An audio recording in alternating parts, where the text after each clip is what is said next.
Andrés Malamud está desde Lisboa. Andrés, en otro punto de Europa, agradeciendo por la hora. Hola, querido Andrés, gracias por la amabilidad de siempre.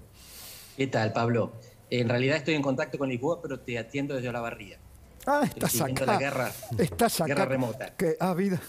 Bueno, ya el hecho de donde estemos, sos un ciudadano del mundo. Bueno, Andrés, dame tu perspectiva frente a varias cosas. Simplemente las enumero rápidamente, elegí vos. Ya está llegando Diego Guelar aquí, que se suma a la mesa, está José Luis Espert. Primero, Europa. ¿Cómo puede reaccionar, más allá de lo que hasta ahora se ha conocido, el repudio frente a lo hecho por Vladimir Putin? Europa no se defiende sola, se defiende a través de la pertenencia de la mayor parte de sus estados a la OTAN. La OTAN es una alianza militar, dicen que defensiva, que actúa automáticamente cuando agreden a uno de sus miembros. Y lo clave acá es entender que Ucrania no es un miembro de la OTAN. Justamente para evitar que lo sea es que Putin anticipe el golpe. Putin invade Ucrania porque no quiere que la OTAN le conceda el membership, la participación, el ingreso. Y entonces la OTAN no está obligada a defenderlo. Van a hacer todo lo posible de manera indirecta, pero no se van a involucrar en los combates en el frente de batalla.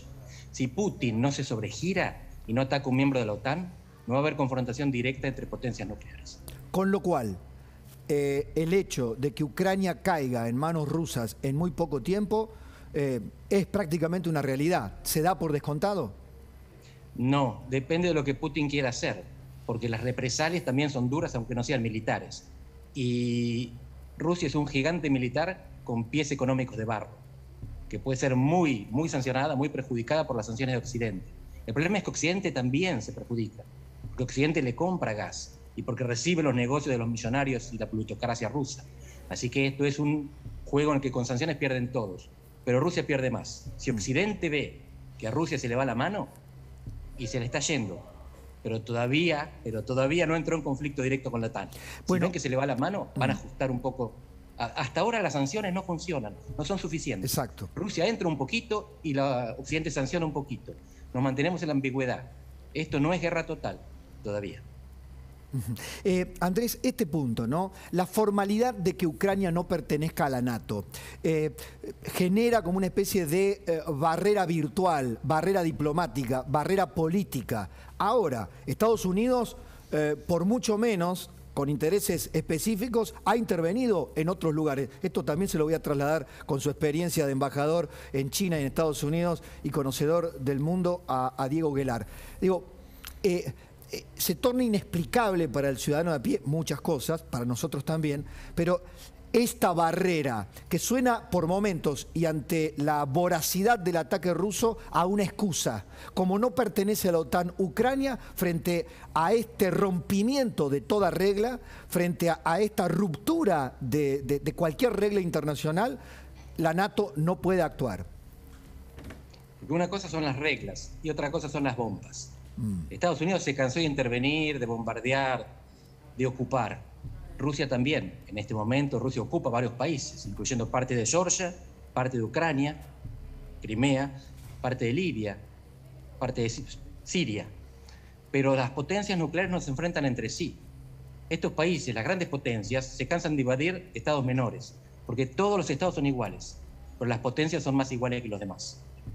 De lo que se trata acá es de que Estados Unidos y Rusia no se enfrenten en la línea de batalla, en el frente de combate. Y esto no va a suceder en Ucrania. Podría suceder en los países bálticos. Bien, ese es el problema. Le traslado la pregunta a Diego. Diego, para vos es un hecho, digamos, desde el análisis, que Ucrania caiga en manos rusas en muy poco tiempo. Sí, todo indica que es inminente. Yo coincido totalmente con el análisis que ha hecho Andrés. Creo que al presidente Zelensky le hubiera venido muy bien hablar con Andrés, porque lo que ha hecho el presidente Zelensky es entregar la virtud ante la promesa de un casamiento y no hay casamiento. Explícate, me gusta la metáfora, pero traducilo. Claro, es decir, el presidente Zelensky ha hecho, y su entourage y su movimiento político, todas las expresiones de amor a la OTAN, de amor a la Unión Europea, y ahora aparece... Claro, pero no están los papeles, no se han casado. Lo que dice Andrés, pero no es miembro, entonces bueno, veremos, hay intereses superiores en todo esto.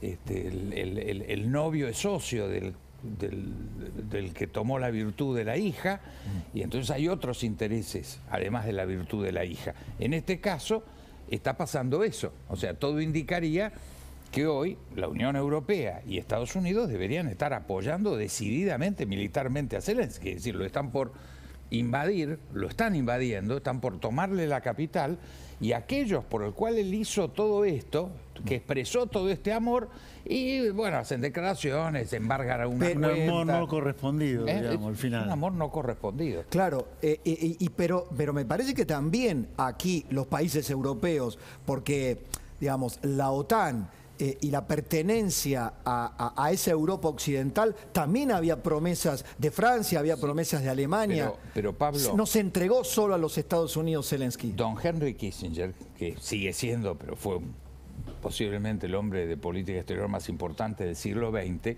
cuando le preguntaban por la Unión Europea, decían, ¿por qué no me dan el número de fax? Ahora sería de email. ¿Quién Díganme, atiende? ¿Quién atiende? Entonces, estamos en esa situación. No hay Unión Europea, es una confederación muy débil de estados sin política exterior y sin ejército. Ya te doy de nuevo porque quiero que la sigas con eso, Andrés, pero le quiero preguntar a José Luis, integrando esta mesa. José Luis, desde el punto de vista económico y en relación al precario preentendimiento con el Fondo Monetario Internacional, ¿qué crees que puede pasar?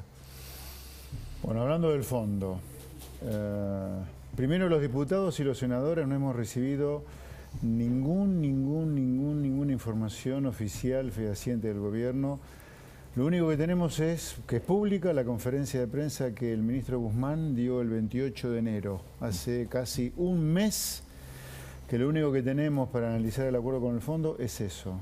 En los últimos días ha trascendido un borrador que no sabemos si es 100% argentino, 100% del staff del fondo o un lugar en la mitad, donde se esbozan algunas cosas que demuestran de ese trabajo que lo que está pensando es absolutamente inconsistente.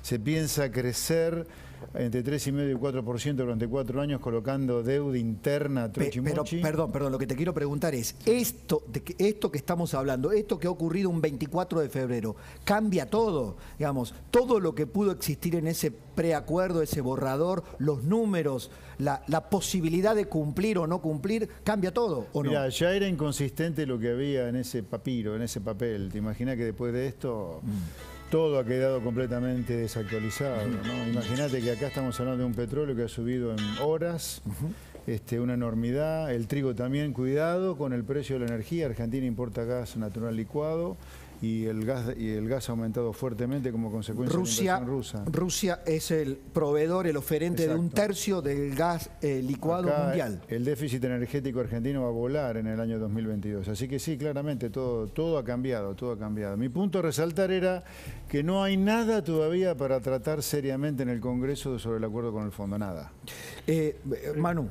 José Luis, ¿estarías dispuesto en el caso de que sea algo coherente el acuerdo con el fondo, votarlo? Si es algo coherente, pero para que sea algo coherente, la mejora que tiene que tener respecto a lo que hay es enorme. O sea, así como está, no. No, así como está, no. Andrés, sobre lo que planteaba Diego, ¿no? Esta soledad de Zelensky, esta soledad de los ucranianos. Acá hay una comunidad de 500,000 prácticamente de ucranianos o descendientes de ucranianos que están mirando esto con pavor. ¿Es así? Digamos, las únicas herramientas a las que pueda apostar la comunidad occidente es a que tarde o temprano el cerrojo económico sobre Rusia haga retroceder o que se abstenga Putin de avanzar? Sí, había cosas que hacer antes. Había que negociar la neutralidad de Ucrania, porque para Rusia es inaceptable que los países en su frontera pertenezcan a una alianza militar que ellos consideran hostil. Y esto no lo estoy inventando ahora ni lo inventó Putin. Esto es lo que hizo la OTAN con la Unión Soviética durante la Guerra Fría. Los países que estaban entre las dos organizaciones, Pacto de Varsovia y OTAN, eran neutrales. Austria, Finlandia y Suecia. Y un país como Noruega, que era miembro de la OTAN y fronterizo con la Unión Soviética, se comprometía a no tener armas nucleares ni tropas extranjeras. Era posible negociar. Se subestimó a Rusia. Y Rusia es un poco más peligrosa de lo que se pensaba. Bueno, hubo un artículo reciente que publicó La Nación hace un par de días o ayer mismo de Thomas Friedman, el legendario periodista, que creo que en forma políticamente muy incorrecta planteó, es muy bien, conocemos a Vladimir Putin, todas las características están a la vista, pero ¿qué hemos hecho nosotros? Preguntándose sobre la política de Estados Unidos. Fíjate un dato, acá hacía recién Andrés muy oportunamente la comparación con Noruega. Mira Finlandia. Que tiene un estatus que Macron quería negociar para Ucrania. Claro, pero la clave ahí es que los finlandeses saben que son un estado tapón.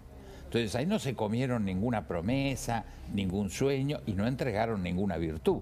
Es decir, se mantienen muy claramente en una posición de neutralidad, reconociendo esa identidad y no avanzando sobre un estatus que no podrían tener. O sea, Finlandia podría cometer la irresponsabilidad de querer avanzar como lo hicieron el sector pro-occidental. Yo me siento muy identificado con el sector pro-occidental de Ucrania, pero creo que se equivocaron. Esta es la realidad, no contemplaron hechos de esta realidad que hoy estamos viendo en esta mesa. ¿Era viable la propuesta de Macron para vos de convertir a Ucrania o tenerla como un estatus como Finlandia? Lo que dice Diego, estoy completamente de acuerdo, era lo necesario. Pero Macron no tiene fuerza, también por lo que decía Diego. No es Europa la que da las cartas en la OTAN, son los Estados Unidos, que no se juegan nada, que hace tiempo vienen diciendo que el rival estratégico, que el competidor es China. Y Europa le decía, no, es Rusia. Y Estados Unidos se dejó arrastrar a una arena de combate que no es la suya. No perdió nada en Ucrania, Estados Unidos. Quiero a ver cómo reaccionan frente a dos temas. Primero, la reacción de Donald Trump, ¿no? Si Trump está jugando cartas solo para la interna norteamericana, diciendo esto conmigo no hubiera pasado, yo a Putin, mi gran amigo, lo tenía neutralizado. Y otro factor que me detallaba hoy Carlos Perellana, justamente que las derechas o las ultraderechas están apoyando obviamente a Vladimir Putin. ¿Cuál es tu impresión al respecto? Le pregunto a Diego y voy luego con Cristian Martin a Francia. Andrés. Es política doméstica. Lo de Trump es fundamentalmente política doméstica. Hay elecciones intermedias que el Partido Republicano confía en ganar y él pretende volver a ser presidente dentro de 2 años. Y de lo que se trata es apoyarse en lo que debilita a su enemigo, a su adversario electoral, que él cree que le robó la elección. Diego. Bueno, yo creo que tanto Putin como Trump expresan los peligros que estamos enfrentando con la vuelta de los nacionalismos. Es decir, hay un retorno a los nacionalismos en el cual sabemos que todos los países del mundo entran en eso. Si hubiera un grupito de argentinos que pueden ser amigos nuestros, malvineros, todos nosotros tenemos amigos malvineros, y estuvieran equipando un barco en Comodoro Rivadavia, diciendo vamos a ir a tomar las Malvinas, seguro que había una cantidad de expresiones de apoyo. Si encima un presidente dijera, bueno, yo no me comprometo, no son las Fuerzas Armadas, pero qué grupo valeroso de argentinos están ahí, ¿qué ocurriría? El barco iría, tendríamos un lío, por supuesto sería detenido, etcétera, pero tendríamos un lío mayor. El nacionalismo es una garantía, el nacionalismo tachín, yo me siento profundamente nacionalista, he superado el tachín. El patrioterismo. El patrioterismo. Pero el patrioterismo paga políticamente. Miremos elecciones en todo el mundo y vamos a ver que los que se embanderan en el patrioterismo suelen ganar o tener muchos votos. Les quiero preguntar a ambos, después de hacer volver con Cristian para que redondee su cobertura desde Europa, la posición argentina. Quiero que me digas qué te ha parecido. ¿Ha habido un viraje? ¿Seguimos en una neutralidad insignificante? ¿No nos animamos no se anima el gobierno a condenar a su gran amigo, a su socio? Y quiero también la opinión de Andrés. Cristian, vuelvo contigo a Francia. Bueno, fronteras cerradas, aeropuertos tomados, la gente en las ciudades ucranianas fronterizas tratando de evacuar, tratando de cruzar a Polonia. Todavía hay un pase de frontera por tierra que comunica a Ucrania con Polonia. Potencialmente, si esto sigue, potencialmente Polonia podría ser la próxima víctima, obviamente miembro de la OTAN, con consecuencias totalmente diferentes y mucho más grandes a las de Ucrania. Entre las dudas de Emmanuel Macron, que en su momento ya hacía correr rumores acá en Francia de que podía posicionarse como un potencial candidato al Premio Nobel de la Paz, a esta invasión repentina y sorpresiva y rapidísima. En horas Kiev va a caer en manos de Rusia y bueno, obviamente de una persona que dijo que iba a hacer o que no iba a hacer cosas y hizo exactamente lo contrario. Ya no se puede confiar en absoluto. Preocupación extrema. El Reino Unido, que anuncia medidas económicas nunca vistas, inéditas para lo que es otro país. Y bueno, ya las tropas de la OTAN, las bases están en alerta máxima. Se ha llamado al personal de las diferentes bases en Gibraltar, en Toulon, en Bordeaux, acá en Francia, en medio de un escepticismo enorme y de una incertidumbre. Todo Francia pendiente de las noticias en sus televisores. Gracias, Cristian. Seguimos muy atentos. Gran cobertura a lo largo de todo el día, gran demanda. Saludos. Abrazo grande. Ahí tienen las imágenes, ¿no? Kiev, a esta hora en vivo, hay una falsa calma, ¿no? San Petersburgo, del otro lado, no muy lejos, sin embargo hoy son dos lugares antagónicos.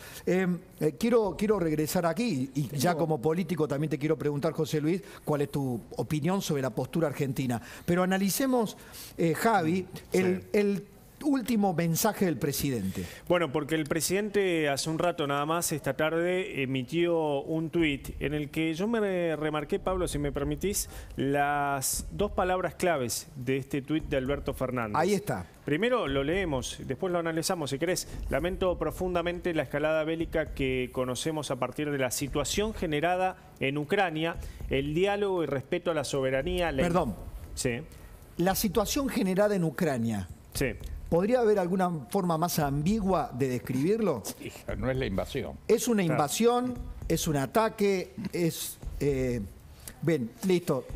Bien del cuño de Alberto Fernández. Continúo. El diálogo y respeto a la soberanía, la integridad territorial, la seguridad de los estados y a los derechos humanos garantizan soluciones justas y duraderas a los conflictos. Sí, un copy-paste de Wikipedia. Sí. Sí. Y continúa el presidente...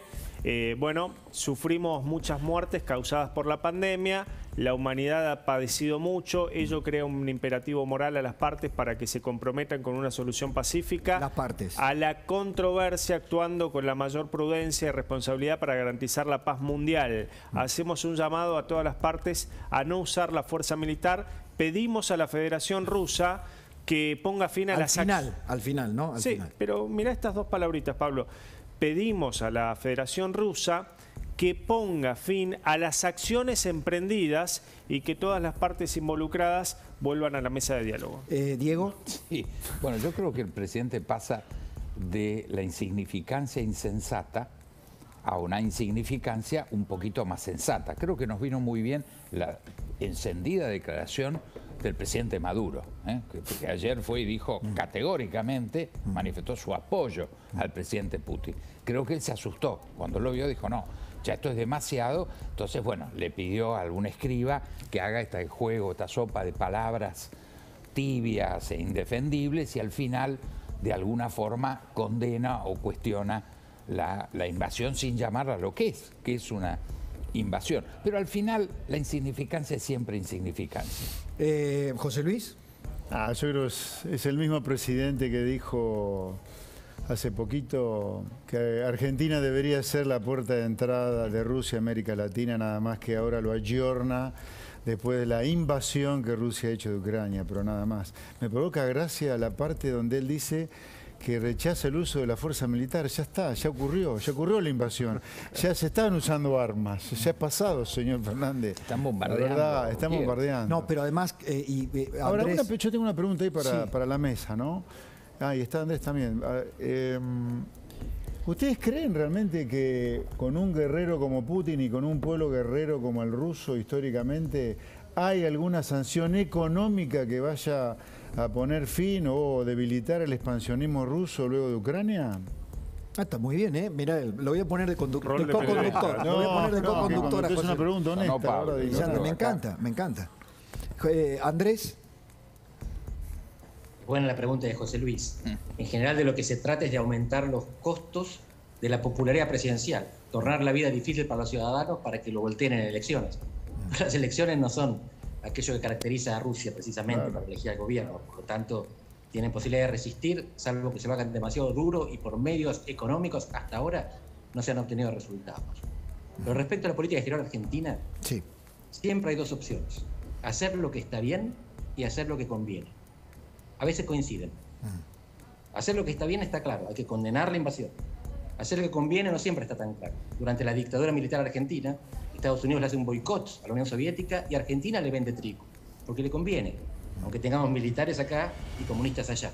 En este caso no me queda claro que convenga hacerse el tonto. Quizás en este caso convenga hacer lo que está bien.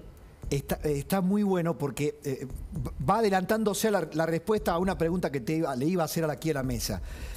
¿Es este comunicado lavado, es simplemente, ¿no?, lo que ya conocemos de Alberto Fernández, su indefinición, sobre todo, digamos, su insignificancia en términos de poder sostener su palabra claramente en función de valores concretos y poder ser coherente? ¿O es conveniencia? ¿O lo que esta ambigüedad tiene que ver con acuerdos preexistentes, incluso de Cristina Fernández de Kirchner, y compromisos políticos y económicos que se han establecido con Rusia ya desde 2014, cuando gobernaba Cristina? Andrés. Yo creo que es, como en Estados Unidos, política doméstica. Él está tratando de apaciguar a los que lo resisten dentro de su coalición de gobierno. Más allá que él tenga simpatías con Rusia, o su asesora, o viceministra, tenga simpatías personales. Acá de lo que se trata es de que tiene gente que él necesita que lo apoyen en el Ejecutivo, en el Congreso y en la calle, que simpatiza con Putin. Y por lo tanto él está haciendo equilibrio. Diego. Sí, yo coincido totalmente con Andrés, pero ese equilibrio ya está perdido. Los acontecimientos son desequilibrados, entonces no se puede hacer equilibrismo sobre una cuerda que está rota. Es decir, acá ya no hay posibilidad de hacer equilibrismo. El error, lo decías muy bien vos, es ya cuando se hizo ese viaje trasnochado, esa parada en Moscú, donde se magnificó una relación que no es tal.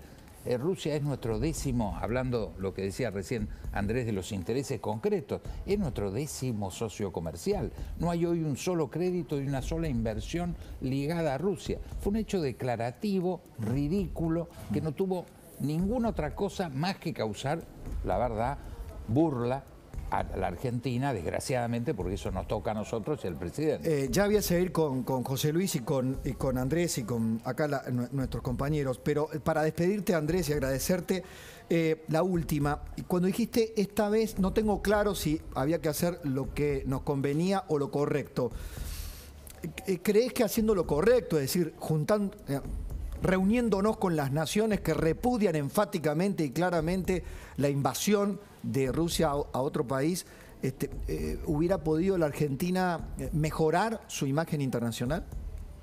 Sí, de todas maneras, nadie está mirando a Argentina. Nosotros miramos a Argentina porque la vemos adentro, el resto del mundo no le interesa lo que decimos.